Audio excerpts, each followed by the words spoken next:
Sometimes life takes everything before it gives you what you truly need. For Mason Trigg, that moment came at 47, standing in front of a rotting cabin with nothing but a duffel bag and a heart full of regret. His business had failed. Debt collectors took his home. The cabin he inherited from a distant uncle looked ready to collapse, broken windows, sagging roof, moss creeping through the cracks. One last cruel joke from a life that had stopped making sense. Then he stepped inside and saw names carved into an old beam, messages stretching back nearly a century. Strangers who'd passed through seeking shelter during their own hard times. Under the floorboards he found keepsakes carefully wrapped and hidden by hands long gone. Could this forgotten place, that once saved others, somehow become his second chance? Before we continue, let us know where you're watching from, and if you'd like more stories like this, just subscribe. We've got something lined up for tomorrow. The drive to the cabin had taken Mason Trigg nearly 4 hours from Portland, winding through valleys that grew narrower with each passing mile until the paved road gave way to gravel, then dirt, then something barely recognizable as a path at all. His truck, 12 years old and protesting every bump, finally gave up a quarter-mile from the coordinates his uncle's lawyer had provided.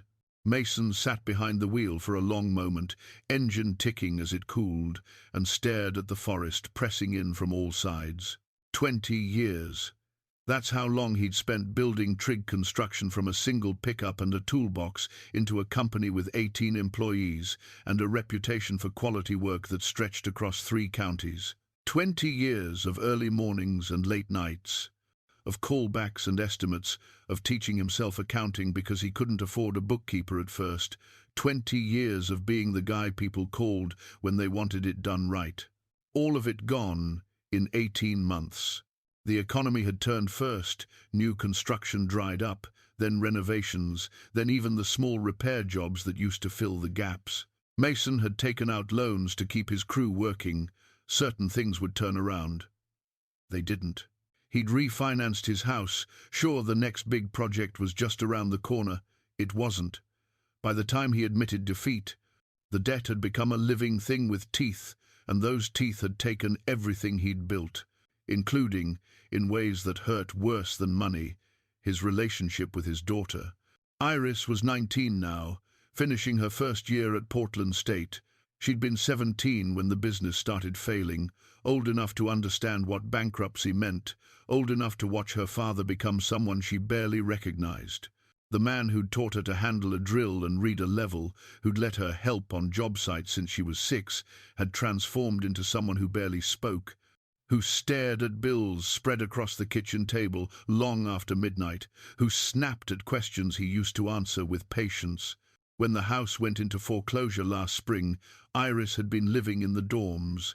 She'd come home one weekend to help pack, her face carefully neutral, and Mason had seen in her eyes what she was too kind to say, that he'd let her down, that the father who'd always been steady, always had a plan, had somehow managed to lose everything. They'd spoken maybe a dozen times since then, brief calls, awkward silences, her asking where he was staying, as if she were the parent checking on an unreliable teenager.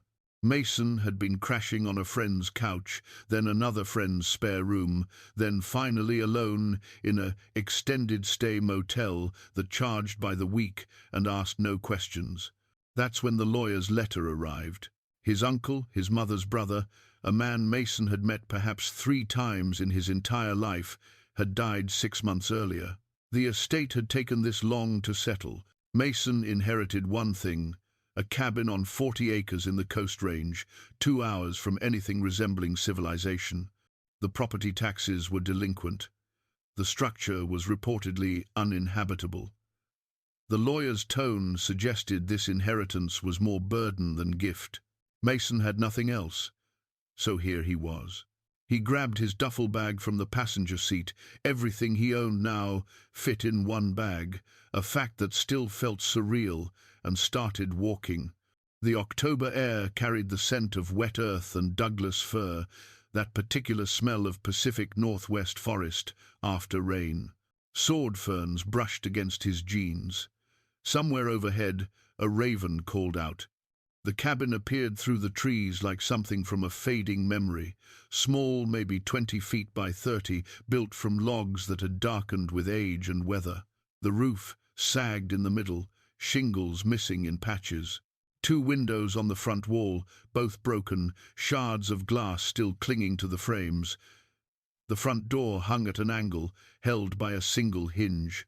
Mason stopped 10 feet away, duffel bag heavy in his hand. This was it. This was what his life had come to. 47 years old, and his only asset was a structure that looked ready to collapse if the wind blew wrong. He thought about getting back in his truck, driving somewhere, anywhere, starting over in a city where no one knew him, where he could find day labor and a cheap apartment and slowly rebuild from nothing. But rebuild into what? Another business that could fail, another life that could be taken away. The raven called again, closer this time. Mason walked to the door. It groaned when he pushed it open, but it held. Inside, the air smelled of rot and animal musk and decades of abandonment. His eyes adjusted slowly to the dimness. Afternoon light filtered through the broken windows, illuminating dust motes that swirled with his movement. The interior was a single large room with what might have once been a small bedroom partitioned off at the back. A stone fireplace dominated one wall, its chimney disappearing up through the damaged roof. The floor was a mix of wood planking and bare earth where boards had rotted through. In the corner, evidence of raccoons or possums, scattered debris and droppings. Mason set his duffel down and stood in the middle of the room, hands on his hips, contractor's eye automatically cataloguing the work needed. New roof, new windows, floor joists replaced, chimney repointed, walls checked for structural integrity. Months of work, assuming he had materials, tools and money. He had none of those things. His gaze traveled across the space and stopped on something he hadn't noticed at first. Running along the interior of the front wall, just below where the roof beams met the logs, was a hand-hewn beam thicker than the others, darker, worn smooth. And carved into its surface were words. Mason moved closer, squinting in the weak light. Names, dozens of them. Maybe hundreds, stretching the length of the beam, some carved deep, some barely scratches. Dates beside them: 1889, 1903, 1917, 1924. Messages too, brief and simple. Made it through. Thank you. God bless this place. He traced his fingers over the wood, feeling the grooves worn by time and touch. These weren't random vandalism. These were records. People had stayed here, had survived something difficult enough that they'd left their mark as testimony. Mason pulled out his phone. He'd charged it fully that morning, not sure when he'd have power again, and used the flashlight to read more closely. The names spanned decades, families, from the look of it. Some entries included brief notes about where they'd come from, where they were heading. Seattle to Sacramento, winter 1932, lost our way, found shelter here. This cabin hadn't always been abandoned. Once, it had meant something. He moved to the stone fireplace, running his hand along the mantel. Behind a loose stone, his fingers touched leather. He pulled out a small journal, its cover water-stained but intact. The pages inside were filled with careful handwriting, the ink faded to brown. The 15th of October 1947. The rains came early this year. 6 of us staying here now. The logging crews can't work until it clears. Someone restocked the woodpile. There's still good in the world. Mason flipped through more pages, all written by the same hand. Someone named Harold. Entries spanning several years, describing winters in the forest, logging camps, men traveling for work. And always mentions of the cabin, used and maintained by whoever passed through. "Leave it better than you found it," one entry read. "That's the rule here. No one owns it. Everyone's responsible for it." Mason sat down on the hearth, journal in his hands, and for the first time in months felt something besides the hollow ache of failure. These people, strangers, separated by decades, had all found refuge here, not because someone ran it as a business or a charity, but because it existed and its door stayed open. His phone buzzed. A text from Iris. "Dad, are you okay? Where are you staying?" He stared at the message for a long moment, then typed, "I'm fine, somewhere safe. I'll call you soon." It wasn't a lie. Exactly. The cabin wasn't safe in any conventional sense, but standing here, surrounded by the ghosts of people who'd survived their own hard times, Mason felt something he hadn't felt since the foreclosure notice arrived. He felt like maybe there was still a way forward. Mason spent his first week at the cabin in a kind of controlled survival. He cleared the worst of the debris, swept out animal nests, and patched the roof well enough to keep rain from pouring directly onto his sleeping bag. The work felt good, familiar motions, problems with clear solutions. Measure twice, cut once, check your level, make sure it's square. The forest imposed a rhythm he'd forgotten existed. Dawn came early, light filtering through the trees in shafts of gold. He worked until his hands hurt and his back ached, then sat by a small fire in the stone fireplace, eating canned soup and reading more of Harold's journal. The entries painted a picture of a different time, men moving through the wilderness for work, families traveling west with everything they owned, all of them using this cabin as a waypoint. No one had owned it, exactly. It had simply been here, maintained by collective effort and unspoken agreement. The thought settled into Mason's mind and wouldn't leave. What would it take to make this place functional again? Not just livable for him, but actually useful. A real shelter. On the 8th day, he decided to replace the floorboards in the main room. The wood had rotted in patches, soft beneath his boots, and he'd salvaged some decent planks from what had once been a small storage shed out back. As he pried up a section near the fireplace, his crowbar hit something solid that shouldn't have been there. Mason knelt and worked more carefully, removing boards one by one. Beneath them, set into the earthen foundation, was a flat stone deliberately placed, not natural. He lifted it and found a cavity underneath, lined with what looked like oilcloth. His heart beat faster as he reached in and pulled out a wrapped bundle. The oilcloth was old but had done its job. The contents inside were dry. Mason carried the bundle to the window where the light was better and unwrapped it carefully. A rolled document, yellowed with age. He unrolled it across the floor, weighing down the corners with stones. It was a blueprint, hand-drawn, meticulous, detailed. A floor plan for a building that looked like an expanded version of the cabin, multiple rooms, a larger common area, storage spaces, even a basic plumbing system. In the margin, written in precise lettering, Way Station Shelter, capacity the 15th of April 1952. The plans were signed with initials G.P. Mason studied the drawing with a contractor's eye. Whoever G.P. was, they'd known what they were doing. The design was practical, efficient, built for durability. At the bottom of the page, a dedication, for those who wander and need rest. Someone had dreamed of making this official. A real shelter, organized and permanent. They'd put thought into it, time into designing it. And then what? Had they run out of money? Lost interest? Died before they could build it? Mason rolled the blueprint carefully and set it aside, then examined the rest of the bundle. Letters, tied together with string that crumbled at his touch. He separated them gently and began to read.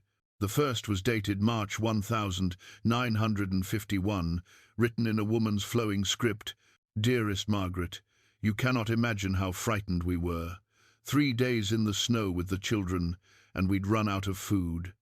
When we found the cabin, I wept with relief. Someone had left firewood stacked inside and canned goods in a tin box.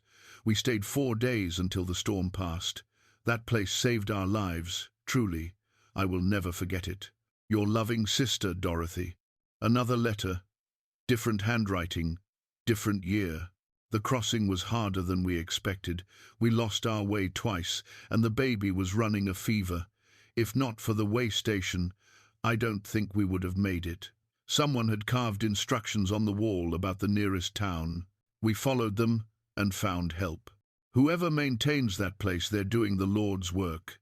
Mason read through a dozen letters, all describing the cabin as a refuge during difficult journeys. Mixed among them were photographs, faded, fragile. Families posed in front of the cabin, a group of men in work clothes. Children standing by the door, smiling despite tattered clothing. These weren't just stories. These were real people whose lives had intersected with this place. At the bottom of the bundle, he found pressed flowers, wild flowers from the surrounding forest, carefully preserved between sheets of paper. Someone had thought these worth saving, worth hiding here for safekeeping. Mason sat back against the wall, blueprint in his lap, letters spread around him. The cabin's significance was suddenly clear.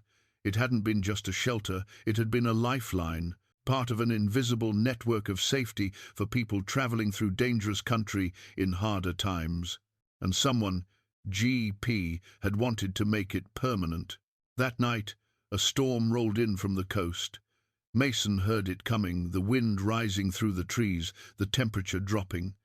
He'd patched the roof but hadn't sealed it properly, and when the rain started, it found every weakness. Water dripped in a dozen places. He moved his sleeping bag, placed pots and pans to catch the leaks, but the storm intensified.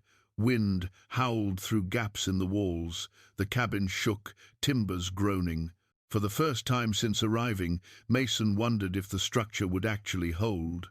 He spent the night moving between leaks, emptying containers, wedging boards against places where the wind threatened to tear the roof away entirely. His hands went numb with cold. Rain soaked through his jacket. The fire in the fireplace guttered and died, drowned by water coming down the chimney.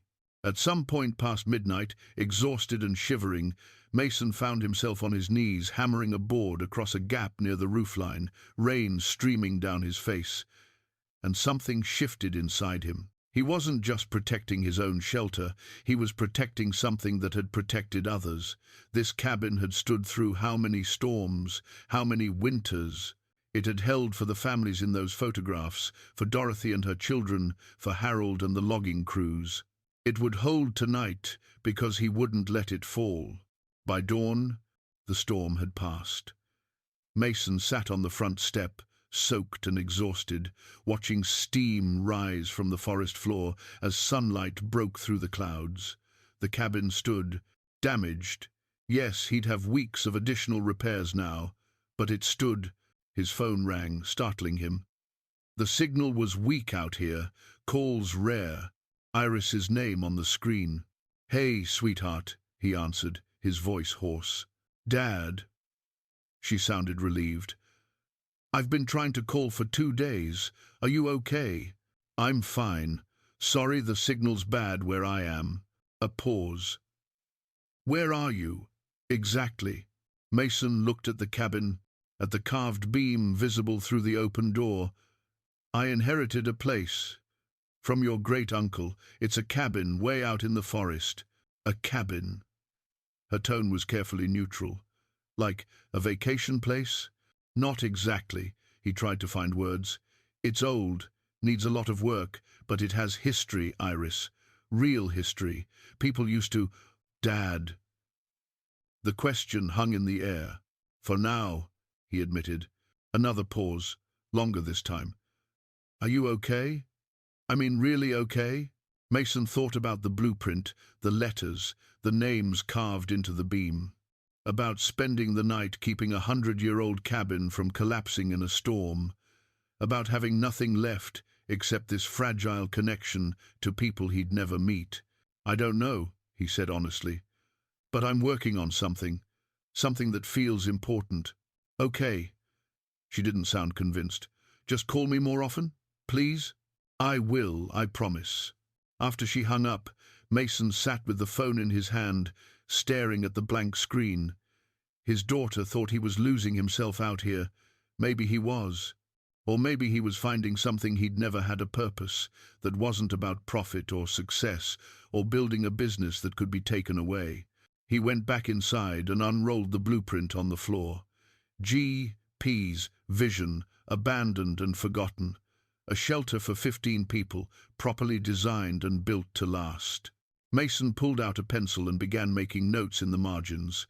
Updated measurements, modern materials that would work better. His hands moved with familiar confidence, sketching modifications, calculating what it would take. He didn't have the money to build it. Didn't even have the tools anymore, those had been sold to pay creditors. But for the first time in months, he was thinking like a contractor again. Planning, problem-solving, building something that might actually matter. Mason woke the next morning with a clarity he hadn't felt in years. The storm had passed, leaving the forest washed clean and glistening. Sunlight streamed through the broken windows, illuminating dust motes, and the blueprint still spread across the floor where he'd fallen asleep studying it. He needed supplies, tools, materials, and he needed to understand what he was actually dealing with. The drive to Millbrook took 90 minutes on winding forest roads. The town was small, maybe 1,500 people, clustered around a main street with a hardware store, a diner, a post office, and not much else. The kind of place where everyone knew everyone, and strangers were noticed immediately. Mason parked in front of Millbrook Hardware, a weathered building that looked like it had stood there since the 1952. A bell jangled when he pushed through the door. The interior smelled of sawdust and motor oil, aisles of tools, plumbing supplies, electrical components, everything organized with the kind of precision that spoke to decades of the same ownership. Behind the counter stood a man in his 60s, lean and sun-weathered, reading a newspaper. He looked up when Mason approached. "Help you? Need some basics," Mason said. "Roofing tar, wood screws, couple of hammers. Hand saw if you've got a decent one." The man studied him for a moment, then nodded toward the aisles. "Roofing supplies are back left, hand tools along the right wall. You working on something local?" "The old cabin up off Forest Service Road 12, Mason said. "Inherited it from my uncle." The man's eyebrows rose. "The way station?" Something in Mason's chest tightened. "You know it? Know of it?" The man came around the counter, extending a hand. "Hugh Calloway. My grandfather used to talk about that place. Said it saved his life once, back during the Depression. He was traveling through looking for work, got caught in a snowstorm, found the cabin, and holed up for 3 days." Mason shook his hand. "Mason Trigg. Your uncle, that would be the Brennan family?" "Different line. My mother's brother. I barely knew him." Hugh nodded slowly. "Well, that cabin's got a reputation. Lot of old-timers around here have stories about it. People used to know, if you got in trouble out there, head for the way station. Someone always kept it stocked, kept it maintained." He paused. "Been abandoned a while, though. 20 years, looks like. You planning to fix it up?" Mason hesitated. He hadn't articulated the plan to anyone, barely to himself. "Thinking about it. It's in rough shape, I'd imagine." Hugh walked toward the roofing supplies, and Mason followed. "You got experience with this kind of work?" "I was a contractor, 20 years. Just—" He stopped himself. Things changed. Hugh glanced back, and something in his expression suggested he understood what went unsaid. "Well, you need advice on old structures like that. I've restored a few. Built my place from salvage back in the 80s. They spent the next hour gathering supplies. Mason was acutely aware of his dwindling cash. He had maybe $800 left, money he'd saved from selling his truck's toolbox and spare equipment. Hugh seemed to sense his budget constraints and steered him toward essentials, nothing wasted. At the counter, Hugh rang everything up. "Comes to 240. Mason handed over cash, watching his safety net shrink. "You staying out there?" Hugh asked. At the cabin? For now. Gets cold up there come winter. You got heat? Fireplace works. Hugh studied him for a moment, then disappeared into the back room. He returned with a dented camping stove and 2 canisters of propane. Take these. Left over from inventory that didn't sell. Consider it a welcome to Millbrook discount. Mason started to protest, but Hugh waved him off. That cabin matters to people around here, even if they don't talk about it much. You're doing something worth doing. Driving back, Mason felt the weight of those words. Worth doing. When was the last time anything he'd done felt that way? Back at the cabin, he unloaded supplies and got to work. The roof was the priority. Everything else depended on keeping weather out. He spent 3 days on his back, replacing rotted sections of the roof deck, sealing seams, patching holes. His shoulders ached, his hands blistered, but the work felt clean, purposeful. On the 4th day, while clearing debris from what had once been a small bedroom, his hand closed around something wooden and smooth. He pulled it free from a tangle of old fabric and dirt. A toy train, hand-carved, simple but carefully made. The wheels actually turned on axles of bent nails. Someone had sanded it smooth, no splinters for small hands. On the bottom, carved into the wood, were initials J.R.M. Mason turned it over in his hands, imagining a father working by lamplight, carving this for a child. A family sheltering here during hard times, and a father doing what fathers do, trying to make things better, even in small ways.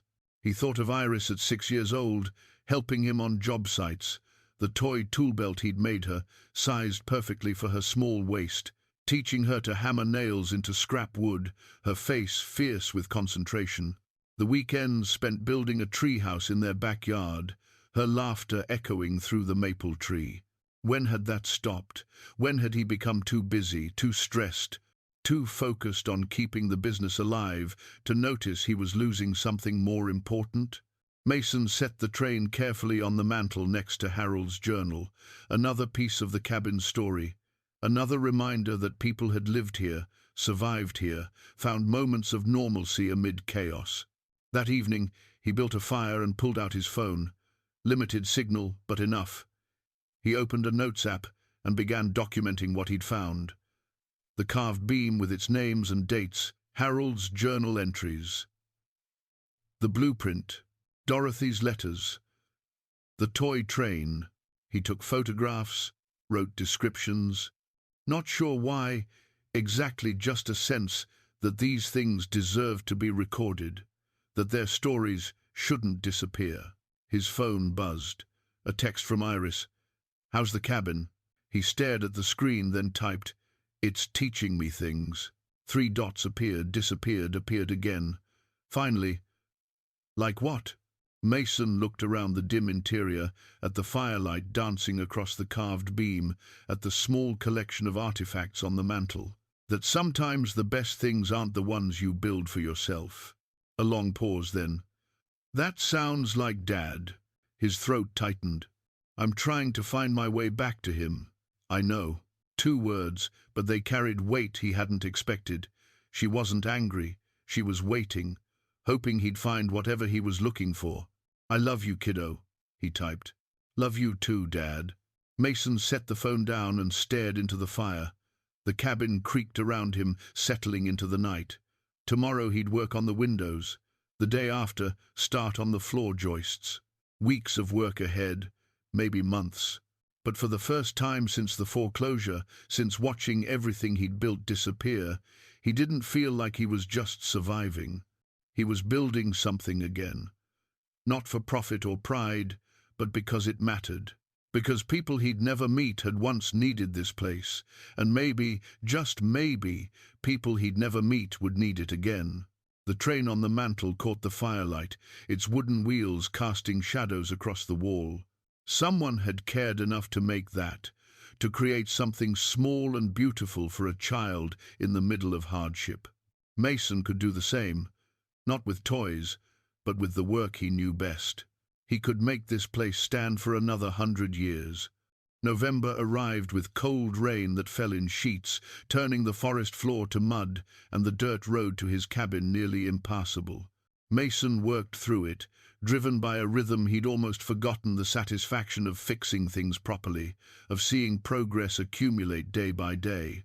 The roof no longer leaked, the windows, patched with salvaged glass and sealed with cork, kept out the worst of the wind. The floor was solid underfoot, new joists supporting planks he'd milled from fallen timber on the property. His body had changed to leaner, harder, his hands perpetually calloused, but steady. He was repairing the front porch foundation when his fingers brushed metal in the dirt. Mason dug carefully around it, expecting a nail or old hinge, and instead pulled free a pair of military dog tags on a beaded chain. The metal was tarnished but readable. Crane, Philip J., blood type O positive. Serial number, religious preference, Protestant. Attached to the chain was a small piece of paper, folded and sealed in what looked like an old sandwich bag, someone's attempt to waterproof it. Mason opened the bag carefully and unfolded the note. The handwriting was shaky but deliberate. Made it home. Thank you. That was all. No date, no explanation.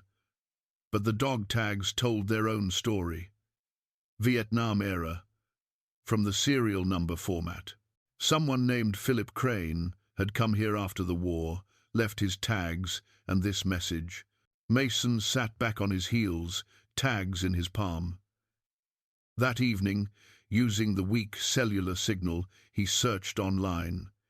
It took an hour of patient digging, but he found an obituary. Philip J.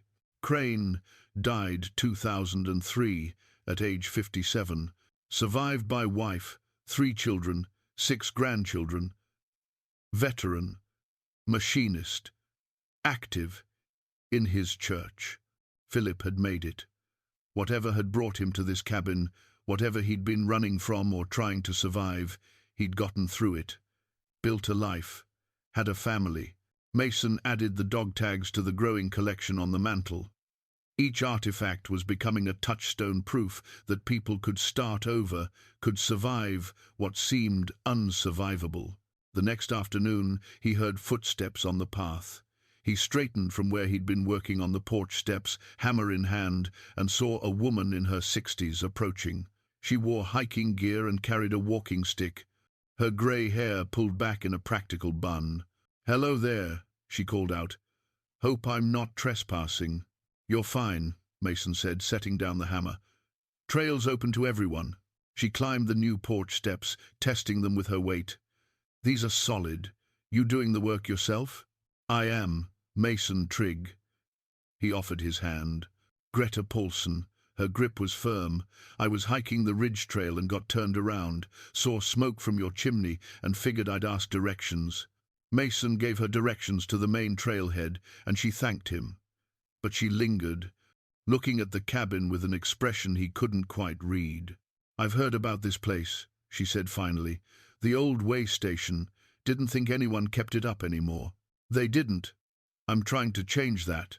Greta stepped closer to the door, peering inside. Mason had left it open to air out the interior. She could see the carved beam, the artifacts on the mantel. "May I?" she asked. Mason nodded, and she went inside. He followed, watching as she took in the space, the restored floor, the functional fireplace, the careful preservation of the old beam. "My father told me about this place," Greta said quietly. "He worked the logging camps in the 50s, said the way station saved more than a few lives back then. Men got hurt, got lost, got caught in weather they knew to head here if they could." She touched the carved beam gently. "He always said it was proof that people could be good to each other, even when times were hard." "Did he leave his name here?" "I don't know. He died before I thought to ask." She studied the carvings, running her finger along the weathered wood. But he remembered it, talked about it until the end. They stood in comfortable silence for a moment. Then Greta turned to him. "What you're doing matters. Not many people know about this place anymore, but those who do, they remember what it meant." After she left, Mason stood on the porch watching her disappear down the trail. Her words settled into him like the foundation posts he'd just set. This wasn't just about him anymore, if it ever had been. The cabin existed in people's memories, in their family stories. It was part of something larger than one man's attempt to rebuild his life. That evening, his phone rang. Iris's name. "Hey, sweetheart. Dad." Her voice was strained. "I need to talk to you about something." Mason's chest tightened. "What's wrong?" "I'm thinking about leaving school. Just for a semester, maybe longer." He sat down heavily on the porch step. "Why?" "I don't know what I'm doing here. Everyone else seems so sure of their path, and I just feel lost. The classes don't make sense. I'm spending all this money taking out loans, and I don't even know what for." Mason heard his own failure echoing in her words. She'd watched him build something for 20 years, only to lose it all. Of course, she questioned the point of working towards something that could disappear. "Iris, listen. I know what you're going to say. That I should stick it out, that it gets better, that I need a degree." Her voice cracked slightly. "But you worked so hard, Dad. You did everything right. And it didn't matter." The words hit him like a physical blow. She was right, and they both knew it. "You're right," he said quietly. "I did do everything the way I was supposed to, and I lost it anyway." Silence on the line. "But that doesn't mean you give up," he continued. "It means you figure out what actually matters, what you're building toward that can't be taken away." "Like what?" Mason looked at the cabin, at the warm light spilling from the windows, at the smoke rising from the chimney into the darkening sky. "Like being someone people can count on. Like doing work that helps others, not just yourself. Like building something that lasts beyond you." "That sounds nice, Dad, but it doesn't pay the bills." "No," he admitted. "It doesn't. But neither does dropping out when you're almost through your first year." He heard her breathing on the other end, considering. "Can I come visit?" she asked finally. "During break? I want to see this cabin you keep talking about." Mason's throat tightened. "I'd like that. It's not fancy, but—" "I don't need fancy. I just want to understand what you're doing out there." After they hung up, Mason sat on the porch until full dark, watching stars emerge through gaps in the forest canopy. Iris was struggling, questioning everything, feeling lost. He understood that better than he wanted to admit. But she'd asked to visit. She wanted to understand. That was something. Maybe not much, but something. Inside, he added Philip's dog tags to the mantel alongside Harold's journal and the carved train. 3 artifacts now, 3 stories of survival and continuation. People who'd been where he was, who'd found their way through. The cabin held their stories. And slowly, carefully, it was beginning to hold his too. Winter settled over the forest in earnest, bringing snow that muffled sound and turned the world into something quiet and patient. Mason had winterized the cabin as best he could, insulation packed into wall gaps, weather stripping around the door, the wood stove he'd salvaged and installed, drawing steady heat from seasoned firewood he'd been splitting for weeks. The work had taken on a meditative quality. Each day brought tasks that needed doing, problems that needed solving. The cabin was becoming solid around him, transforming from ruin to refuge, with each nail driven, each board fitted into place. He was installing new floorboards in the main room when his pry bar hit something beneath the old planks. Not earth this time, but metal. Mason worked carefully, removing boards until he could see a small tin box wedged between floor joists. The box was rusted but intact. He lifted it free and carried it to the window, where afternoon light filtered through falling snow. Inside, wrapped in cloth that crumbled at his touch, was a gold wedding ring. Simple, worn thin by years of wear. Mason turned it in the light and found an inscription inside the band. "Forever starts here, 1945. Beneath the ring was a photograph, faded to sepia tones, but still clear enough. A young couple stood in front of the cabin. It looked much the same then as now, just less weathered. The woman wore a simple dress, the man a suit that had seen better days. Both were smiling. On the back, written in careful script, Francis and Otto, married here by brother Timothy, December 1945. Mason stared at the photograph. People had been married in this cabin, had chosen this place in the middle of nowhere to begin their lives together. He sat at his laptop that evening. He'd rigged a small solar panel to keep it charged and did what he'd done with Philip's name, searched. It took patience and several false starts, but he found them. Francis and Otto had lived in Eugene. The obituaries were recent. Francis died in 2019, Otto in 2021, both in their 90s. They'd had 5 children, 14 grandchildren, and at last count, 8 great-grandchildren. The obituary for Francis mentioned that she and Otto had met as displaced persons after World War II, both having lost family in the conflict. They'd married in a small mountain chapel and built a life together in Oregon. A small mountain chapel. This cabin. Mason found a Facebook page for one of their granddaughters and spent 20 minutes composing a message. He felt foolish doing it. What were the odds she'd respond to a stranger? But he sent it anyway, explaining who he was, what he'd found, and asking if the family knew about the cabin. The response came within an hour. "Oh my God, yes, my grandmother talked about that place until the day she died. We've been trying to find it for years. Are you serious? Can we visit?" Her name was Iris. The coincidence made Mason smile. Iris Hartley, granddaughter of Francis and Otto. They exchanged messages for the next hour. She told him the family story. Francis and Otto had been refugees, penniless and alone, traveling north from California when winter caught them. They'd found the cabin and stayed for 2 weeks, falling in love while snowbound. A traveling minister named Timothy had been sheltering there too, and he'd married them on the 15th of December, 1945. The cabin was where their family began. They'd always meant to return, but never found it again. The roads had changed, their memories were imprecise, and eventually it became a story they told, rather than a place they could revisit. "My mother would die to see it," Iris wrote. "Can we come, please?" Mason looked around the cabin. It was rough, but habitable now, clean, warm. The artifacts on the mantel told their stories to anyone who took the time to look. "Yes," he typed. "Come see where it started." They arranged a visit for 2 weeks out, giving Mason time to finish the most visible repairs. The pressure energized him. He worked longer hours, making the cabin not just functional but welcoming. He cleaned the windows until they shone, repaired the front steps, even built a simple bench on the porch. His daughter called 3 days before Francis and Otto's family was due to arrive.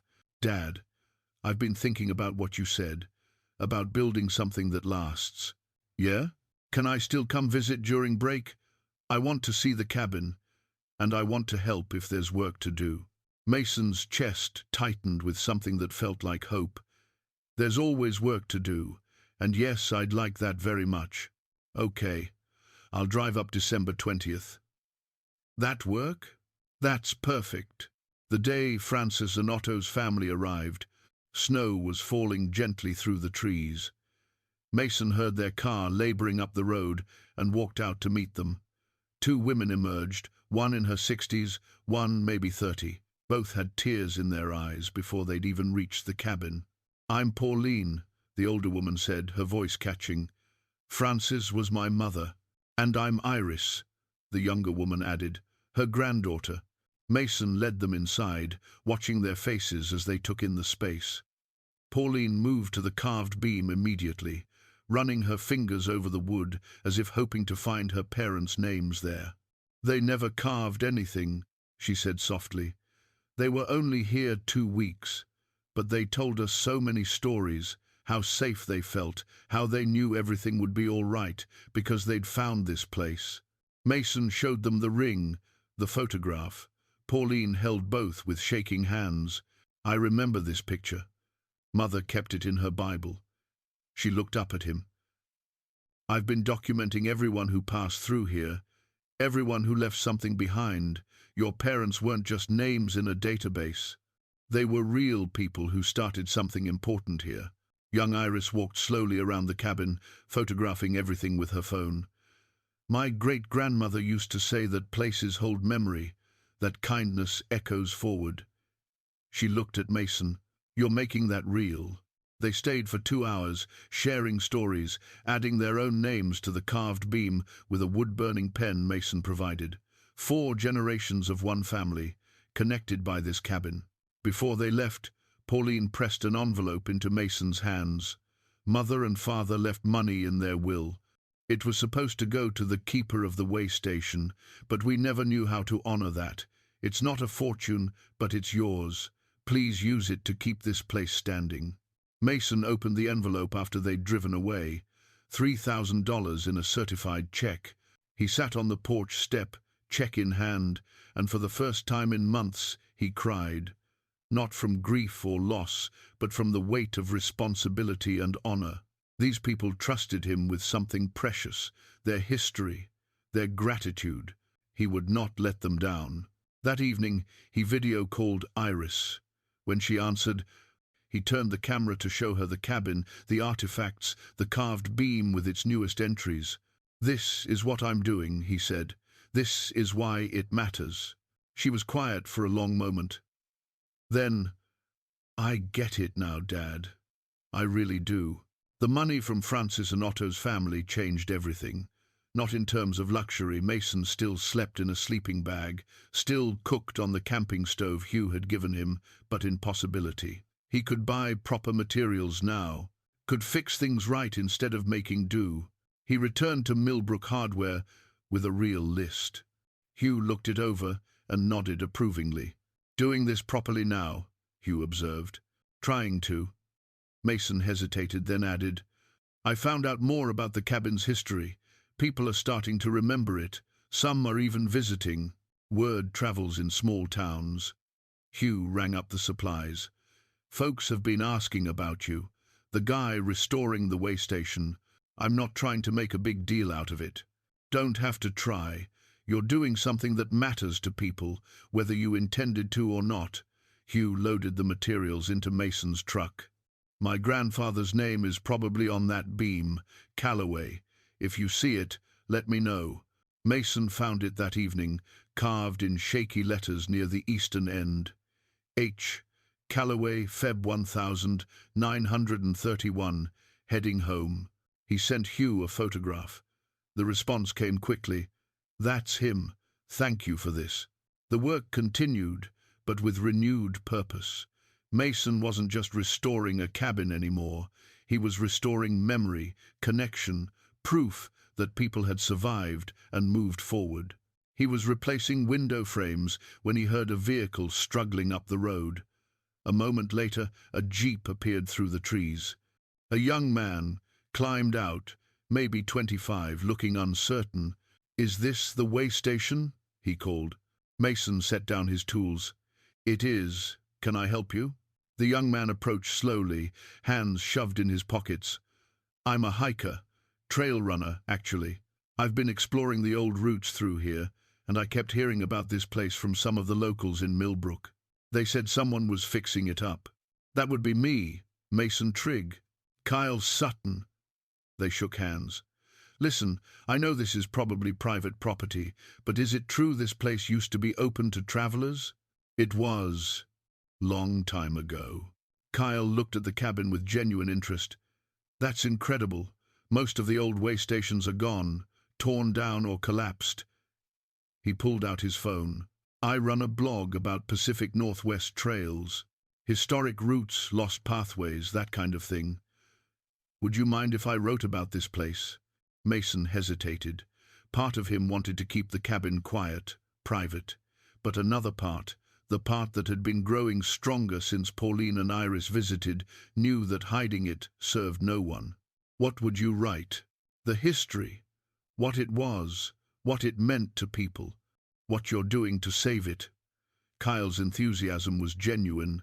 Places like this matter. They're part of our regional heritage. They spent an hour talking. Mason showed him the artifacts, the carved beam, explained what he'd learned about the cabin's past. Kyle photographed everything with respectful care. "This is remarkable," Kyle said. "Do you mind if I share your contact information? There are preservation groups, historical societies, people who'd want to help.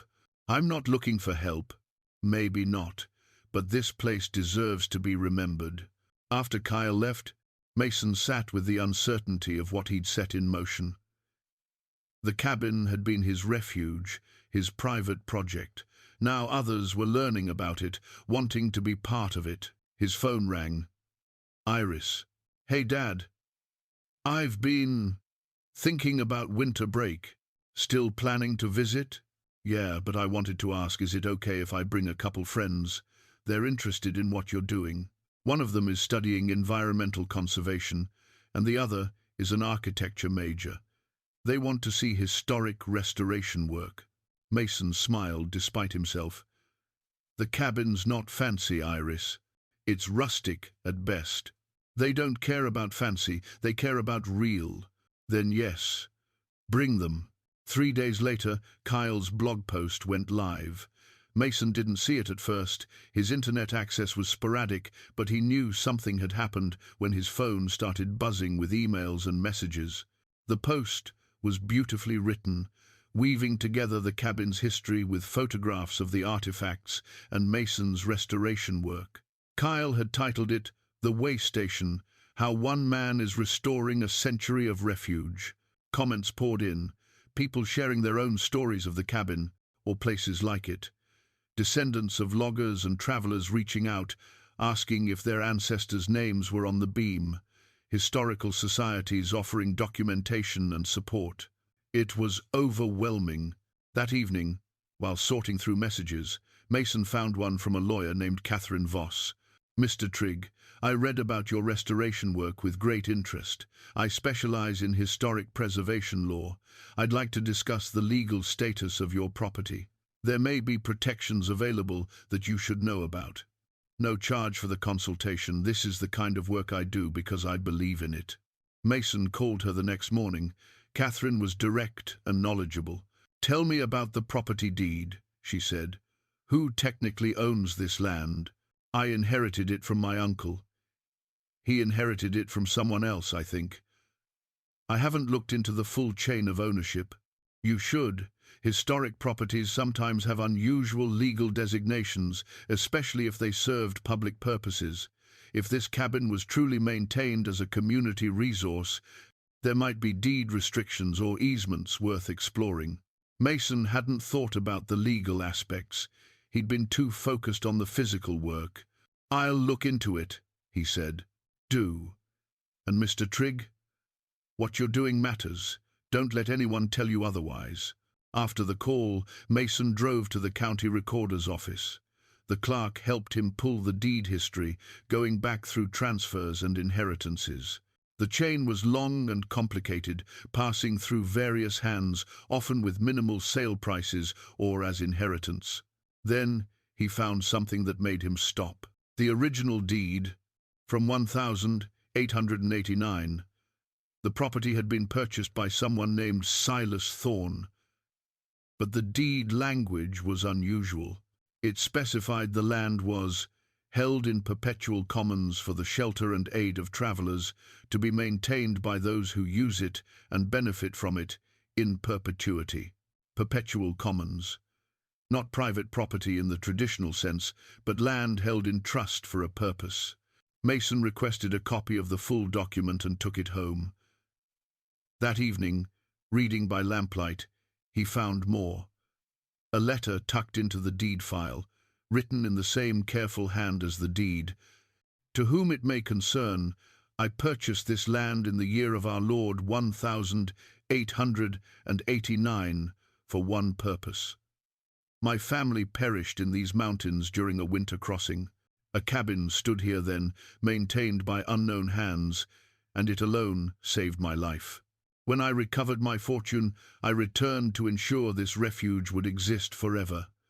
Let no man claim it for profit. Let all who need it find shelter. Let it stand as proof that mercy survives, even in wilderness. It was signed Silas Thorne. Mason sat back, the letter trembling in his hands. The cabin hadn't just happened, it had been deliberately preserved, protected by someone who understood loss and chose to prevent others from suffering the same fate.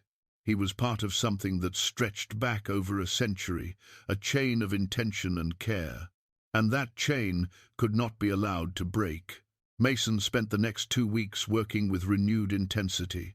The cabin was nearly complete, structurally sound, weathertight, warm. He'd built simple bunks along one wall, added shelving, even installed a basic water collection system that fed into a holding tank. The place could shelter a dozen people comfortably now. December arrived with heavy snow. Mason kept the fire going, kept working, kept documenting the cabin's history. He'd started a simple website, posting photographs of the artifacts and the stories he'd uncovered. The response continued to build, more descendants reaching out, more people wanting to visit, more offers of help. Then, on a grey Tuesday afternoon, a county truck appeared on the road. Mason recognized the man who stepped out, Byron Whitfield, the county assessor. They'd met briefly months ago when Mason first registered his presence at the cabin. "Mr. Trigg." Byron's expression was uncomfortable. "I need to talk to you about the property." Mason felt his stomach drop. "What about it?" Byron pulled out a folder. "The county's been doing a comprehensive tax delinquency review. This property has back taxes owed going back 17 years. Your uncle never paid them. Neither did the person before him." "How much?" $47,000. The number hit Mason like a physical blow. 47,000. He had maybe 3,000 left from Pauline's gift, plus a few hundred of his own. "I don't have that kind of money." Byron nodded, clearly pained by what he had to say next. "I know. I'm sorry, but the county's initiating foreclosure proceedings. The property will be auctioned to recover the tax debt. You've got 6 weeks to either pay in full or—" He stopped, shaking his head. "There's no or. That's what it takes. There has to be another option. This place, it's not just property, it's historic. It's been serving people for over a century." "I understand that. I read the blog post. My own great-aunt might have stayed here back in the day." Byron's voice was genuinely sympathetic. "But tax law doesn't care about history. The county needs that revenue." After Byron left, Mason sat on the porch steps, head in his hands. 6 weeks. After everything he'd done, everything he'd found, everything this place meant, it would be sold to the highest bidder. Probably torn down or converted to a private hunting cabin, the artifacts scattered or discarded, the carved beam painted over or cut out for firewood. He couldn't let that happen. That evening, he tore through the boxes of his uncle's papers he'd been storing in the attic space, legal documents, old receipts, random correspondence, looking for anything that might help. In a metal box he'd overlooked before, rusty, dented, shoved in a corner, he found it. The original property deed. Not a copy, but the actual document from 1889 on heavy paper that had yellowed with age. The language was formal, ornate, but clear. "Know all men by these presents that this parcel of land, 40 acres more or less, situated in the coast range of Oregon Territory, is hereby conveyed to be held in perpetual commons for the shelter and aid of travelers in need, to be maintained by those who use it and benefit from it in perpetuity, and shall not be subject to private ownership for purposes of profit or exclusion. Perpetual commons, not subject to private ownership." With the deed was the letter he'd read before, from Silas Thorne, explaining his purpose. But there was more in the box, additional documents, a legal filing from 1891, registering the property with the territorial government under special designation, letters from various officials acknowledging the unique status of the land. Mason took everything to Catherine Voss the next morning. She spread the documents across her conference table, reading carefully, making notes. When she looked up, her expression was cautiously hopeful. "This is legitimate. The perpetual commons designation was rare, but legal under territorial law. Oregon statehood didn't automatically void these designations, they were grandfathered in. So what does that mean? It means the property technically isn't private land. It's a public trust, dedicated to a specific purpose. She tapped the deed. The question is whether that protects it from tax sale. Does it? Catherine leaned back in her chair. Honestly, I don't know. This is obscure territory. The county could argue that abandonment nullified the designation, or that modern tax law supersedes territorial provisions. We'd need to make a legal argument that the cabin is still serving its original purpose. It is. I've had visitors, people using it for shelter. I'm maintaining it exactly as Silas intended. Then we have a case. Not a guaranteed one, but a case. She met his eyes. But Mason, to make this work, you'll need to go public with it. Really public. We'd need to show community support, demonstrate that the cabin still matters, prove it's actively serving its historic function. Mason thought about the quiet months he'd spent here, the solitary work, the private healing. Going public meant attention, scrutiny, pressure. If I don't, I lose it anyway. Yes. He nodded slowly. Then let's do it. Catherine began drafting legal objections to the tax sale. Mason reached out to Kyle, the blogger, asking him to write a follow-up piece about the legal threat. He posted on the cabin's website, explaining the situation. The response was immediate and overwhelming. Local newspapers picked up the story, then regional ones. The Oregonian ran a feature, Historic Way Station Faces Auction After Century of Service. People began showing up, historians, preservationists, descendants of those who'd used the cabin. A woman in her 80s arrived with a walker, wanting to see where her father had sheltered during the Great Depression. A veteran brought his VA support group, explaining that this was the kind of place that had saved him after he came home. Mason documented everything, collecting testimonials, taking photographs, building evidence that the cabin still mattered. Hugh organized a town meeting in Millbrook. 70 people showed up, a huge turnout for a town that size. They shared stories, memories passed down through families, arguments for why the way station needed to be preserved. Byron attended, sitting in the back. Afterward, he pulled Mason aside. For what it's worth, I hope you win this. But I have a job to do. I know. I'm not angry at you. The auction is set for January 15th. That's your deadline. 6 weeks had become 5, then 4. Catherine filed their legal objections, citing the perpetual commons designation, the historic significance, Silas Thorne's original intent. The county council pushed back hard, arguing that tax law was clear and unambiguous. Mason worked the cabin during the day and fought for it at night, answering emails, coordinating with Catherine, preparing testimony. His daughter called regularly now, offering support, asking how she could help. "Just come visit like you planned," he told her. "I want you to see this place before." He couldn't finish the sentence. "You're not going to lose it, Dad." "I might. I probably will. Then we fight until we don't." The determination in her voice reminded him of who he used to be. Before the business failed, before he gave up on himself, she hadn't given up on him. He couldn't give up on this. The cabin deserved better. Silas Thorne's vision deserved better. Everyone who'd ever found refuge here deserved better. Mason stood in the doorway, looking at the carved beam, the artifacts on the mantel, the solid walls he'd restored with his own hands. Whatever happened, he'd given this place everything he had. He just hoped it would be enough. Mason made his decision in the cold darkness before dawn. If he was going to lose the cabin, he wouldn't lose it quietly. He would make sure the world knew what it meant, what it had been, what it could still become. Catherine helped him file formal appeals with the county board, requesting a hearing before the auction.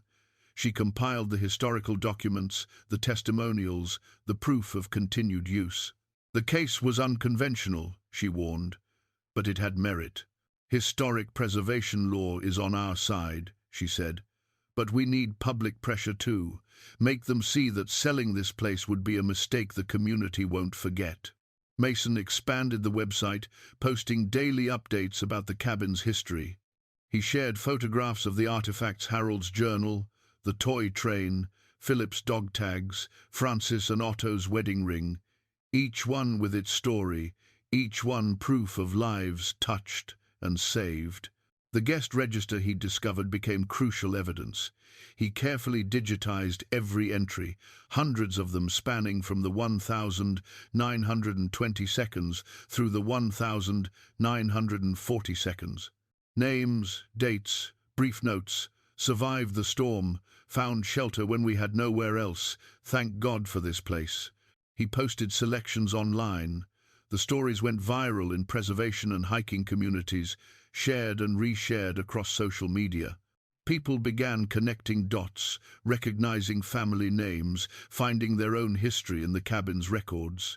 A woman from Seattle emailed, "My grandfather's name is in that register, 1937. I never knew why he always talked about the way station. Now I understand." A man from California, "My great-grandmother stayed there with her children during the Depression. She said it saved their lives. I thought it was just a story."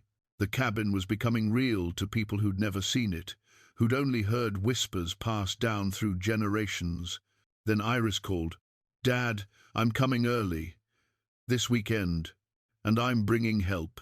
She arrived Saturday morning with two friends, a young woman named Chloe, studying environmental conservation, and a young man named Zach, majoring in architecture. They piled out of Iris's car with sleeping bags, camping gear, and enthusiasm that made Mason's chest tight. "Show us everything," Iris said. He did. Walked them through the cabin room by room, explained each repair, each restoration decision, each artifact and its story.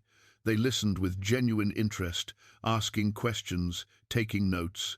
Chloe photographed the water collection system, the sustainable design elements. "This could be a model for modern wilderness shelters. Everything you've done here is replicable." Zach measured and sketched, documenting the structure. "The craftsmanship is remarkable. These joints, the way the logs are fitted, this is heritage construction worth studying." Iris simply stood in the center of the room, turning slowly, taking it all in. When she looked at her father, her eyes were wet. "I get it now," she said quietly. "Why you needed this. Why it matters." They spent the week working together. Mason taught them restoration techniques, showed them how to assess structural integrity, explained the importance of preserving original materials when possible. The cabin filled with their voices, their laughter, the sounds of purposeful work. For the first time in over a year, Mason felt like a father again. Not a failure, not someone to worry about, but someone teaching, guiding, sharing knowledge that mattered. On their last evening, they sat around the fire while snow fell outside. Iris pulled out her laptop. "Chloe and I have been working on something, a crowdfunding campaign." She turned the screen toward him. They'd created a video footage of the cabin, interviews with Mason, photographs of the artifacts, testimonials from people whose families had been touched by this place. The title, "Save the Way Station, Preserving a Century of Refuge." "Dad, you've been fighting this alone. You don't have to. People want to help. They just need to know how." Mason stared at the screen, throat tight. "The tax debt is $47,000. That's a lot of money," Iris finished. "But it's also just money, and this place is worth more than that." They launched the campaign that night. The goal seemed impossible: 47,000 in 6 weeks. The auction was January 15th. They had until then. The first donation came in within minutes. $20 from someone in Portland, then 50 from Seattle, then 100 from a descendant of someone who'd stayed in the cabin in 1935. Mason watched the total climb slowly. By morning, they'd raised 3,000. By the end of the weekend, 10,000. Word spread through preservation networks, hiking communities, local media.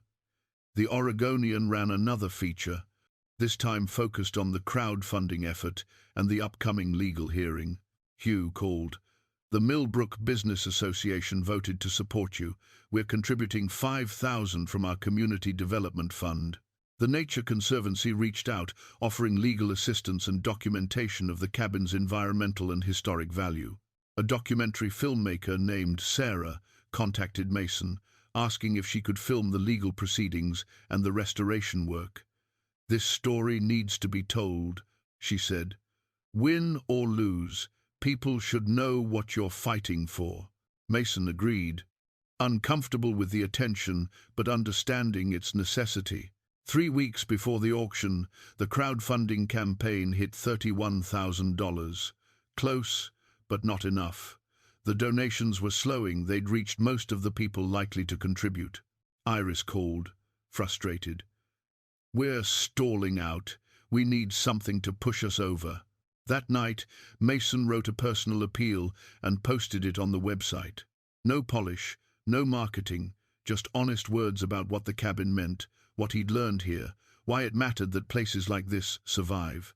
I came here with nothing, he wrote.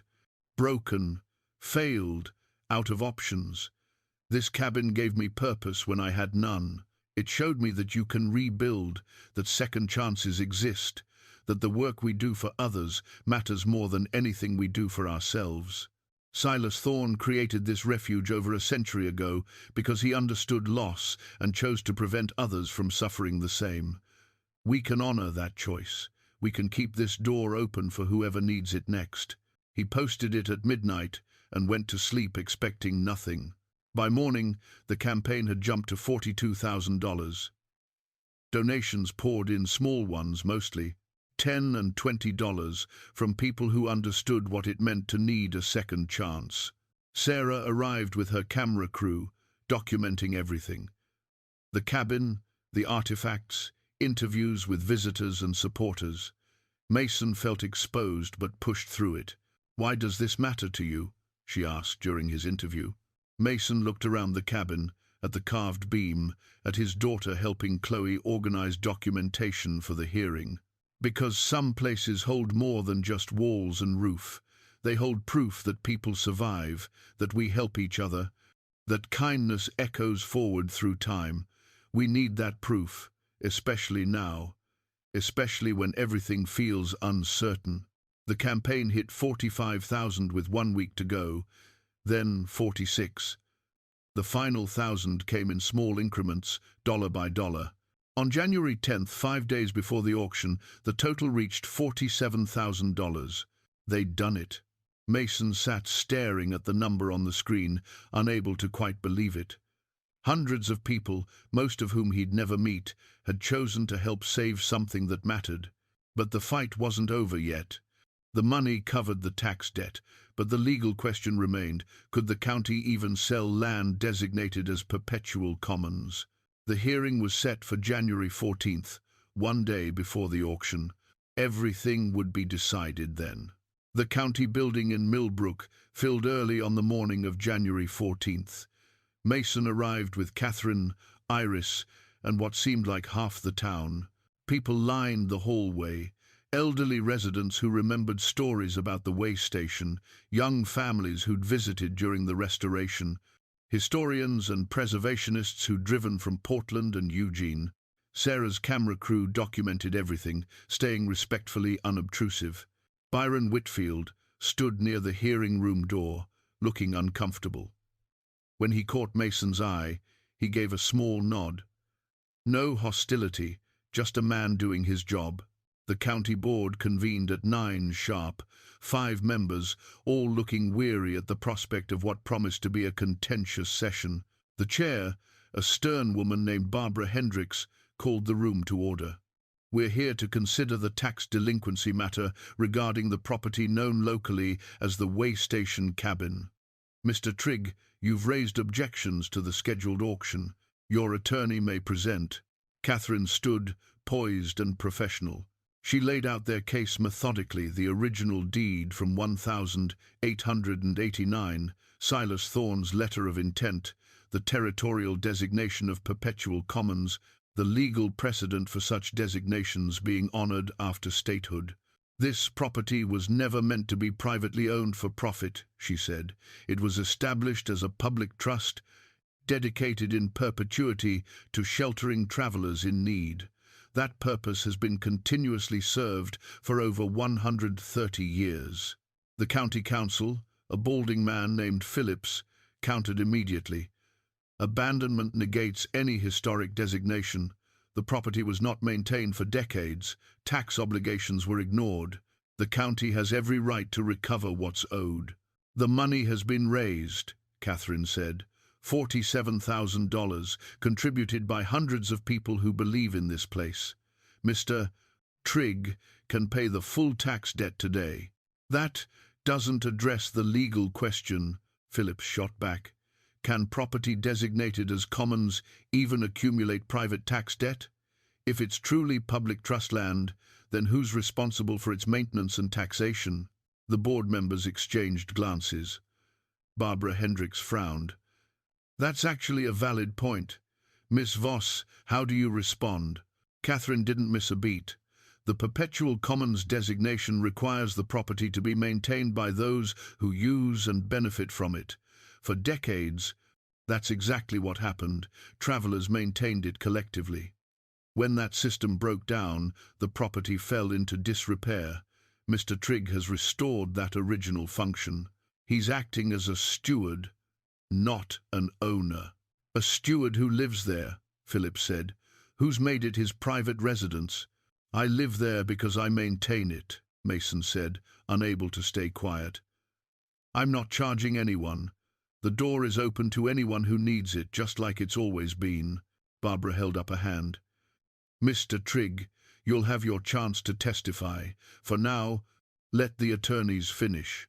The legal arguments continued for another hour. Catherine presented the guest register, the documented evidence of continuous use, the testimonials from families whose ancestors had been saved by the way station. Phillips countered with tax code, abandonment law, practical questions about liability and oversight. Finally, Barbara called for public testimony. One by one, people stood and spoke. Hugh described his grandfather's experience in 1931, how the cabin had saved his life during a blizzard. Places like this are why my family exists. They deserve protection. Pauline talked about Francis and Otto, about how the way station had been the beginning of her entire family line. 4 generations of us exist because this place was here when 2 refugees needed it most. The elderly woman with the walker spoke about her father, a laborer during the Depression. He had nothing. The way station gave him shelter when no one else would. A young veteran stood, voice shaking slightly.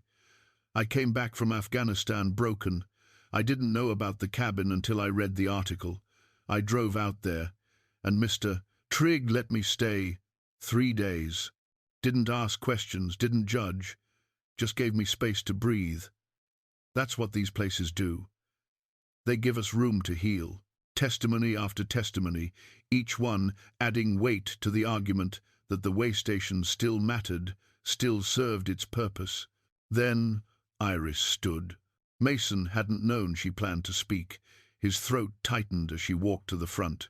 My father lost everything, she said, her voice steady. His business failed. We lost our home. I watched him become someone I didn't recognize, defeated, hopeless, broken. When he inherited that cabin, I thought it was just one more failure. Another thing falling apart. She paused, looking directly at the board members. But it wasn't. That cabin saved my father's life. Not because it gave him shelter, though it did that too.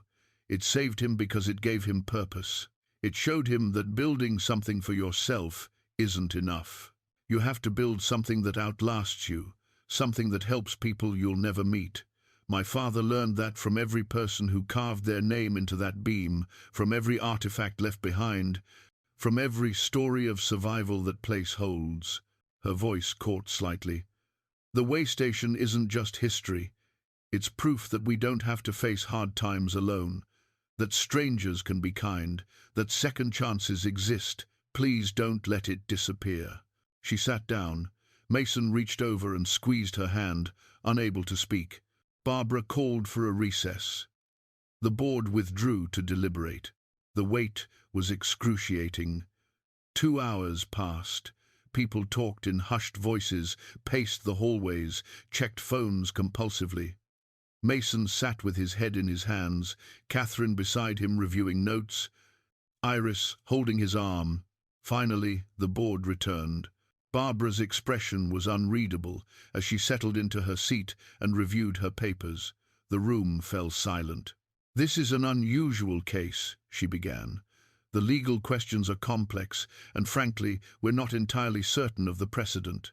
However, after reviewing the evidence and considering the testimony, we've reached a decision." Mason's heart hammered against his ribs. The perpetual commons designation established by Silas Thorne in 1889 is legally valid and binding. The property was established as a public trust and remains one under Oregon law. Relief started to flood through Mason, but Barbara wasn't finished. However, this designation comes with requirements. The property must be maintained for its stated purpose, providing refuge to travelers in need. It must remain accessible to the public, and it requires formal oversight to ensure these conditions are met. She looked directly at Mason. "Mr. Trigg, if you wish to continue as steward of this property, you must establish it as a formal non-profit entity. You must maintain open access, document its use, and accept responsibility for ongoing taxes and maintenance. The $47,000 raised will clear the current debt. Going forward, the property will be reassessed under its non-profit status, which will significantly reduce but not eliminate future tax obligations." Mason nodded, almost unable to process the words. "Then the auction is cancelled. The way station will remain as it was intended, a refuge for all who need it." The room erupted in applause. The celebration spilled out of the county building into the cold January air. People crowded around Mason, shaking his hand, hugging him, sharing their relief and joy. Sarah's camera captured it all, tears and laughter, strangers embracing, the pure emotion of a community victory. Mason felt overwhelmed, disoriented by the sudden release of months of tension.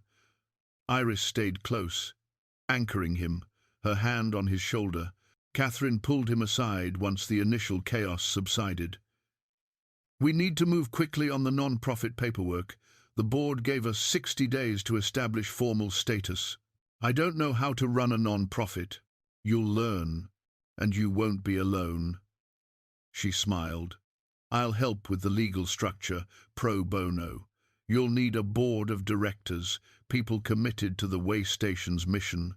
Hugh approached, overhearing. "Put me on that board.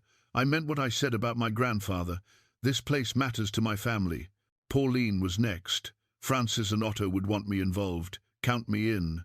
Catherine nodded, already making mental notes. "That's a good start. We need at least 5 members initially. Mr. Trigg, you'll be president. We'll need a treasurer, secretary, and a couple of at-large members." "I'll handle the finances," a voice said. Mason turned to see a woman in her 50s, professionally dressed. "I'm Angela Frost. I'm an accountant in Millbrook. I've been following your story. Non-profits need proper financial oversight. I'd be honored to help." By the time they left the building, the foundation of the Way Station Heritage Foundation was taking shape. Catherine promised to have incorporation papers ready within the week. The drive back to the cabin felt surreal. Mason kept expecting to wake up, to find this was another dream that would dissolve into the harsh reality of loss. But Iris sat beside him, real and solid, and when they pulled up to the cabin, it was still there, walls standing, smoke rising from the chimney where Sarah's crew had kept the fire going. That evening, a small group gathered inside. Catherine, Hugh, Iris, Sarah with her camera. They sat around the restored table Mason had built, drinking coffee from mismatched mugs, and talked about the future. "We need to be clear about the mission," Catherine said. The board granted this designation because the way station serves a public purpose. We have to maintain that. Open to hikers and travelers, Mason said. Free of charge. That's how it's always worked. We should expand it, Iris suggested. Not just hikers. People in crisis. People who need a quiet place to figure things out. Like Dad did. Hugh nodded. There's need for that. More than people realize. We could offer programs, Sarah added. History workshops, wilderness skills, restoration training, ways to fund operations while still serving the core mission. They talked for hours, planning, dreaming, building something larger than any of them had imagined. Mason listened more than he spoke, watching these people commit themselves to an idea he'd barely understood himself a few months ago. Finally, as midnight approached, Iris stood. There's one more thing we need to do. She pulled out the wood-burning pen Mason kept for visitors who wanted to add their names to the beam. She handed it to her father. Your turn, Dad. You're part of this story now. Mason stood, pen in hand, looking at the carved beam. A century of names stretched along its length, strangers who'd found refuge here, who'd survived and moved forward. His hands shook slightly as he chose a spot near the center. He carved carefully. Mason Trigg, 2024, found my way home. Then he stepped back and handed the pen to Iris. She added her name beside his without hesitation. Iris Trigg, 2024, learned what matters. One by one, the others added their names: Hugh, Catherine, Pauline, Sarah. Each one becoming part of the way station's living history, their commitment carved into wood that would outlast them all. When they finished, Mason stood back and looked at the beam, old names and new, strangers and friends, a continuous thread of human connection spanning more than a century. What you're feeling right now, Catherine said quietly, that's why historic preservation matters. We're not just saving buildings, we're saving proof that we've always taken care of each other. After everyone left, Mason sat alone by the fire. He pulled out the journal he'd been keeping since October, his own documentation of the restoration, his thoughts and discoveries, the transformation of both the cabin and himself. He wrote the final entry. The 14th of January 2025, the way station stands, not because of me, but because of everyone who refused to let it fall. Silas Thorne built this refuge because he understood loss and chose to prevent others from suffering alone. Harold maintained it through depression winters. Dorothy and her family survived here. Francis and Otto started their life here. Philip came home and left his gratitude. Countless others passed through, each one leaving the place better than they found it. I came here broken, certain I'd lost everything that mattered. I was wrong. I hadn't lost the ability to build, to create, to contribute something meaningful. I'd just been building the wrong things, businesses that could fail, assets that could be taken away. This cabin taught me what my daughter tried to tell me, that the work we do for others, the places we create that serve beyond ourselves, those are the things that last. Those are the things that matter. The way station will continue now.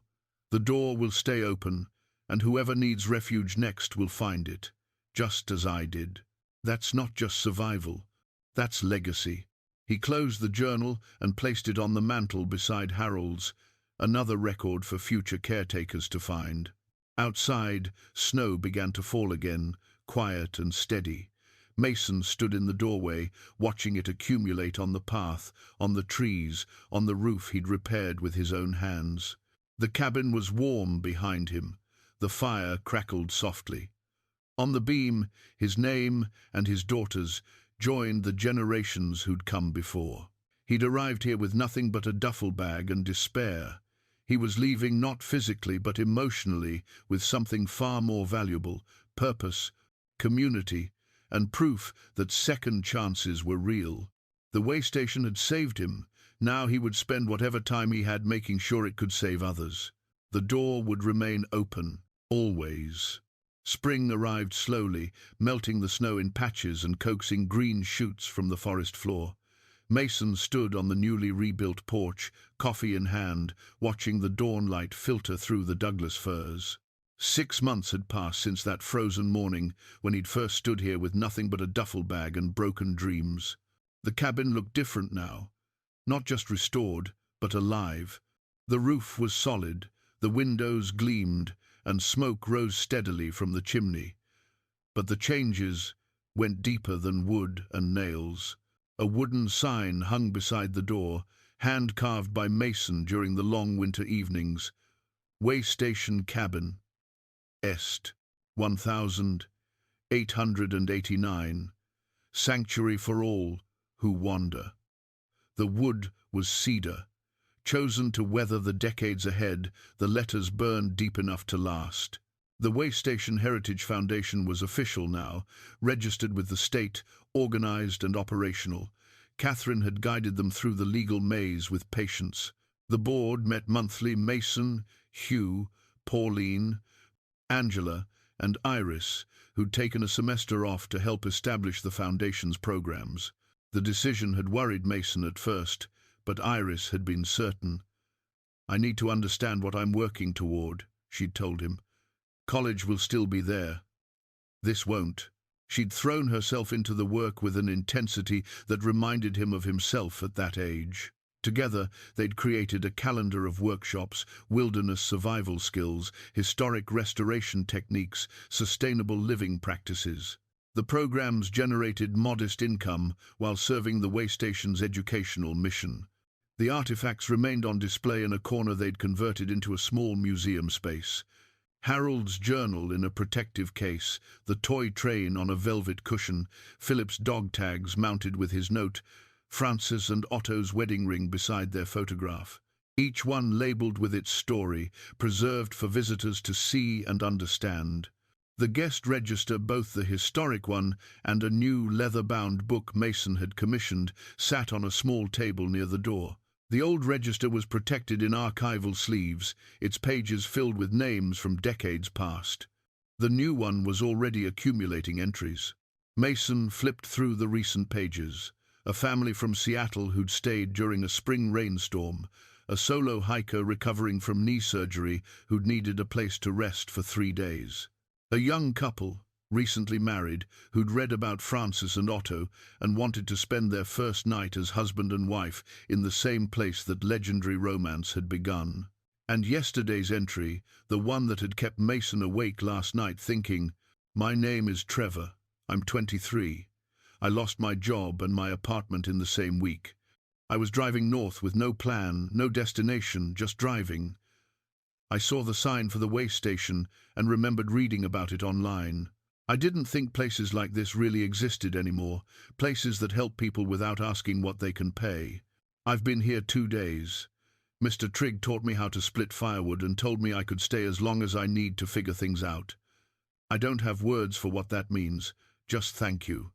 Trevor was still here, staying in one of the bunks Mason had built along the east wall. This morning he'd asked if he could help with repairs on the old storage shed. Mason had said yes, recognizing in the young man's eyes the same need for purpose he'd felt 6 months ago. The documentary had premiered at a film festival in Portland 2 weeks earlier. Sarah had titled it The Way Station, A Century of Refuge. It had won the Audience Award and was being picked up for distribution to PBS stations across the Northwest. The attention had brought more visitors, more donations, more people wanting to be part of preserving this piece of history. The National Park Service had reached out about potential historic landmark designation. The process would take years, but the interest alone validated everything they'd fought for. Mason's phone buzzed. A text from Iris. "Dad, the lumber supplier in Eugene is donating materials for the new shelter building. Can you believe it?" He smiled. They'd been planning an expansion, a separate structure based on the 1952 blueprint GP had drawn, designed to house more visitors during peak seasons. Funding was coming together slowly but steadily. He texted back, "GP would be proud. So am I." Footsteps on the path drew his attention. Trevor emerged from the forest, carrying an armload of kindling he'd been gathering. "Morning, Mr. Trigg. Just Mason is fine. How'd you sleep?" "Better than I have in months." Trevor set the wood down carefully. "I've been thinking I'm a graphic designer. Was, anyway. Lost my job when the startup folded. But I could help with the foundation's website, social media, that kind of thing, if you need it." Mason studied the young man, seeing the tentative hope in his face, the desire to contribute something meaningful. "We could definitely use that help. The website is pretty basic right now." Trevor's shoulders relaxed. "I'd like that. To do something useful while I'm here." "You're already doing something useful. You're keeping the tradition alive." "What tradition?" "Leave it better than you found it. That's always been the rule here." After Trevor headed back inside to start breakfast, Mason walked the property. The trails were clear, marked with subtle cairns and weathered signs. The water system functioned efficiently. The solar panels he'd installed provided enough power for basic lighting and phone charging. Everything was as it should be, a refuge ready for whoever needed it next. He stopped at a clearing where he'd been considering the site for the new building. In his mind's eye he could see it, walls rising, roof taking shape, another structure joining the waystation's century-old mission. Not just a building, but a promise continuing. A raven called from the trees, the same sound he'd heard that first day. Mason looked up, watching it circle overhead before disappearing into the forest canopy. He thought about that morning 6 months ago, standing in front of this collapsing cabin with nothing but despair and a duffel bag. He'd thought his life was over, that he'd lost everything worth having. He'd been wrong. You don't lose everything until you lose the ability to help someone else. Until you forget that the best things we build aren't for ourselves, they're for people we'll never meet, for futures we won't see, for a world that continues after we're gone. Silas Thorne had understood that in 1889. Harold had understood it in the 1940 seconds. Every person who'd maintained this place, who'd left it better than they found it, had understood. Now Mason understood too. The cabin that saved him was saving others. The door remained open, the fire stayed warm, and the carved beam grew longer with each new name added to its length.